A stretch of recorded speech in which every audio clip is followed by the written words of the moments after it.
回の産業まとめ。ムン・ジェイン大統領の幸福説演説。日本メディアの分析。危機克服と統一への道。韓国のムン・ジェイン大統領の幸福説演説に対して、日本のメディアはそれぞれ異なった反応を見せています。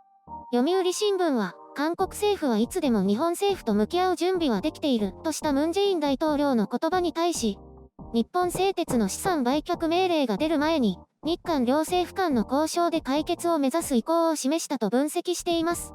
これは、ムン・ジェイン大統領が最高裁判決を重視し、原則的な立場を変えないと強調したものだと見ています。毎日新聞もムン・ジェイン大統領が日本に対話を促す一方で、司法判断に介入できないという姿勢を示したと分析しています。朝日新聞はこうした点には触れず、ただムン・ジェイン大統領が日本政府に向けて対話を促したと報じました。産経新聞はムン・ジェイン大統領が立場を変えずに対話を呼びかけ、日本側に妥協を迫ったのは、支持率急落という韓国側の厳しい事情からだと分析しています。現金化が行われれば日韓関係は絶望的な状況になるため、原則論を繰り返しつつ、日韓関係の改善を目指しているとしています。演説ではその他にコロナ危機や豪雨災害、日本の輸出規制について触れ、これらを国民が一丸となって乗り越えたと称賛しました。大韓帝国時代や併合時代には多くを救えなかったとした一方で、大統領就任後は多くの国民を救ったとして自画自賛しました。国家を称えました。最後は平和と繁栄の統一韓半島に向けて国民と共に進むという言葉で締めくくりました。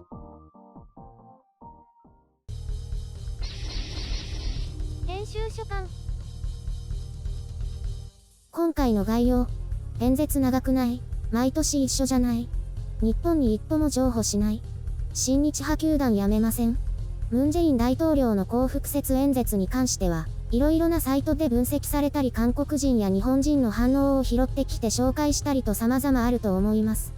今回は内容やムン・ジェイン大統領のいまいちな演説を批判するつもりはありません。演説が苦手なのもいつものことですし、基本的にムン・ジェイン大統領は、節目節目の演説では日本批判を抑え、協力を呼びかける姿勢を見せていますので、これまでの強硬姿勢との矛盾を指摘されることが多いです。私はムン・ジェイン大統領の演説を見るとナイツや爆笑問題の漫才を想起しますね。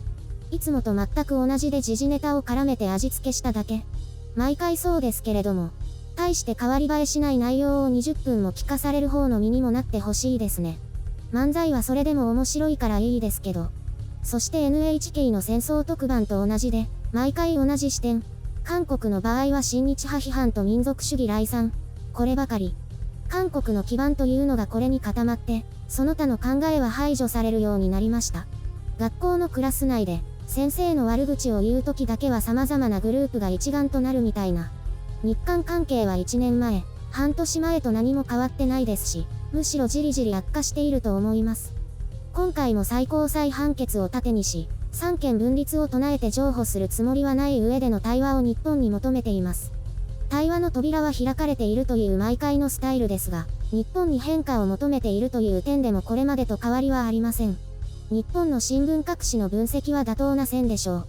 韓国の保守系メディアテレビ朝鮮も新しいことは何もないと批判していますが、その通りだと思います。韓国メディア自体は、あまりにも内容がつまらなすぎて、平坦すぎて、称賛しようにもできないというのが現状だと思います。まあ、ムン・ジェイン大統領の演説に何かを期待したらダメということです。基本的に堅くなな方ですから。それでも偉い人が書いたのか、内容は綺麗にまとまっていました。ただ、感動的だとか、力強さを感じるというのとはないですね。厳かで湿っぽい雰囲気でしたね。内容とは裏腹に。支持率が急落する中で、自らの政権のこれまでの足取りを解放と照らし合わせて称賛するような内容でした。けれどもそれと今の支持率急落は全く関係ないので、支持率回復の材料にもなっていないようです。日に来ると、韓国の民族独立の歴史と自分の政治的功績を重ね合わせて自らの正当性を主張するような内容でした。韓国の民族独立絶対視は揺るがぬ価値観なわけですが、それを基軸とするあまり、親日派を糾弾し続けるという態度は変えられないようです。例を挙げると、朝鮮戦争の英雄が親日派だったとして断罪したり、幸福会会長も、国家を作った人が親日派だったとして国家自体を冒涜したり、親日売国度なる言葉がありますが、国を日本に売り飛ばして個人が利益を得るという思いで日韓併合を承諾したわけではないと思います。その時の朝鮮の状況を鑑みた上で、朝鮮の未来の独立を夢見た中での決断で、これも民族独立への一つの選択肢だったと思っています。それを売国度の一言で片付けるのは、歴史の一面しか見ていないことになるのではないでしょうか。親日派子孫の財産没収とか、やっていることが中国共産党の旧資本家を末代まで呪い続けて二度と浮上できないように完膚なきまで叩きのめす方針と全く同じと感じます。米国でコロンブスは単なる侵略者だったと像が引きずり倒され、教科書で批判されるようになるのと同じような価値観の変更が韓国にも必要だと思いますね。別に臨時政府はただのテロリスト集団だったと糾弾しろということではありません。実際そうだったようですけど、ああいう時代だったので、暴力的なやり方も当時は一つの手段だったと理解します。日本でもそうでしたし、世界中が大小問わず命がけの暴力で世の中を変えようとしていた時代でした。根本的な問題は、あの時代の世界観、価値観を無視して現在の価値観を都合よく取り入れて偏った評価をするというものの見方考え方だと思います。現在の価値観だと臨時政府はテロリストがトップを務める国家ですけどね。まあ民族独立のための暴力は OK という価値観ですかね。ご都合主義ですね。臨時政府やキムグを取り上げても、イスンマンの名前は死んでも出さない。キムグは統一の象徴で、イスンマンは南北分断の象徴ということのようですね。共産化してでも統一朝鮮が良かったということなのかどうか知りませんが、それだとソ連の侵略を受けるか、朝鮮戦争で敗北するかのどちらかで、今の自由と民主主義はないということになりますけどね。演説では民族主義を過度に掲げ、統一朝鮮の話を持ち出すところからそのように感じました。かつては南北を統一して一国二制度みたいな話もありましたが、北朝鮮国民への人権蹂躙はそのままにして統一しましょうということなのでしょうか。今回も香港やウイグル、チベットの人権には一つも触れません。当然幸福説のテーマではないからですけど、韓国国民以外の人権には興味がないということですかね。未だ中国に配慮ですか。しかしながら、個人の尊厳を強調して過去の日本を批判する一方で、現在の北朝鮮の人権蹂躙を批判できないという二重基準。そして中国の人権蹂躙を見て見ぬふりを続ける姿勢。これらは批判させていただきます。いくつか批判しましたけど、演説の内容自体は批判してませんよね。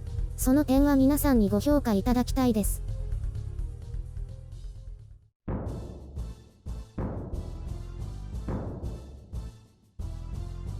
さっき今日は批判しないからねって言ってましたけど、めちゃくちゃ批判してるじゃないですか。演説の内容は批判してないですよね。他国の大統領演説を批判したら失礼かなと思って、最大限理解を持ってというか、韓国人になったつもりで評価しようと努めたつもりだったんですけど。最初から結構批判的でしたよ。おかしいね。そんなつもりないけど。一方的な批判は皆さんも見飽きてるから避けたつもりだったんですけど、何か批判してました？とにかく批判的に聞こえました。時事ネタ漫才まで批判して。あれはでもずるいよね。あのスタイルが許されるなら誰もネタに困らないし、いつもニュースを茶化して笑い取ってるだけじゃないですか。しかもトップの人たちが。それはさておいて、どうでした？何言ってるかさっぱりわかりませんでした。意味不明です。それは勉強不足だってば。だって韓国人じゃないし。ともかくとして、内容自体はうまく構成されていたと思います。プロが書いているだけありますね。でも読むのが下手だから、こう湧き上がってくるものがないですよね。あの北朝鮮の女性アナウンサーに読ませればいいんじゃないですか？ああ、あの人はもう引退して、次の人が真似して読んでるらしいけど、2番煎じというか劣化コピーだからダメですね。引退しちゃったんだ。もう結構前の話ですよ。もっと以前に引退していたのを、次の人がいまいちすぎてまたしばらくやらされていたらしいです。後進の育成に失敗したってことですね。それはテレビ局の人がね。日本もですけど、演説が上手い人ってあまりいないですよね。練習しないからじゃない？その、支持者向けなら何を言っても受けるけど、国民全体ですとか世界へ向けてとなると、いろいろな人がいて、誰もが好意的に取るわけじゃないからうまくいかないんでしょうね。私も話すの下手です。原稿が全部ないとダメです。原稿の有無じゃないんですよ。内側から出てくるものがなくて、読むだけになると上滑りになっちゃうんですよ。大根役者みたいになるってことですか？そうですね。自分の言葉になっていないってことです。内容を寄せてるので大統領の言葉に聞こえますけど、何かしっくりこないとか伝わってこないというのが支持者も含めた多くの人の感想だと思います。私、それわかりますね。自分で読んでる感が抜けないっていうのがわかるので。でも、役者でも読むの下手な人いますよね。ドラマのナレーションとか、ドキュメンタリーとかでも、NHK のドキュメンタリーとかでもひどい人いますよね。そうですね。難しいんですよ。意外とああいうのも。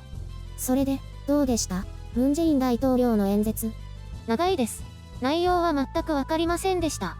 解説したじゃん。それでよくわかりました。で、どうでした？ムン・ジェイン大統領の演説は。あれは、緊張してたと思います。大統領が？はい。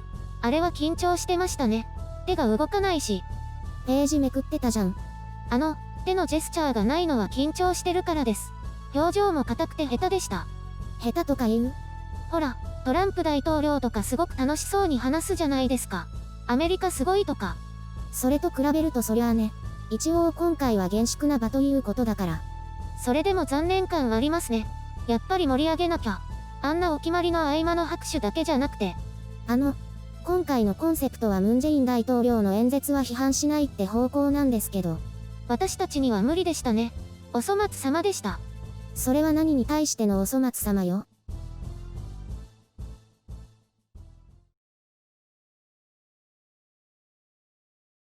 今度パネルに参加することになりました。パネル？いた？討論会ですよ。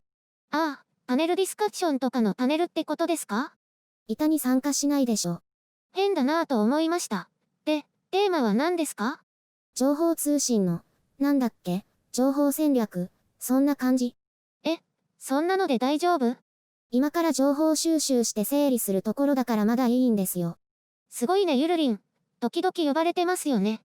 女だから出てくると目立つからじゃないかな。他に女性いたことないし、おじさんばかりだから。そういうことですか。変わったこと言うから面白がられているんですよ。ゆるりんちょっと変わってるもんね。それは今更否定しないです。それはオンライン？オフライン。気をつけてね。私ね、まだオンラインミーティングみたいなのやったことない。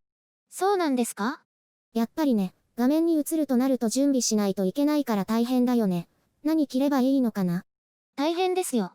いつもの可愛いのとか着ないと。それでも出社するより断然いいですけどね。もうテレワークないんだ。なさそうですね。感染爆発しないと。爆発しても無理じゃない？でもいいんです。最近駅に行くまでの日陰ルートを見つけたので、ちょっと遠回りですけど。何年も住んでて今更見つけたの？いいんです。今更でも見つかったから、小さな幸せです。すごく小さいね。いいんだ。これで我慢するんだ。なんか、かける言葉がないよ。ですよね。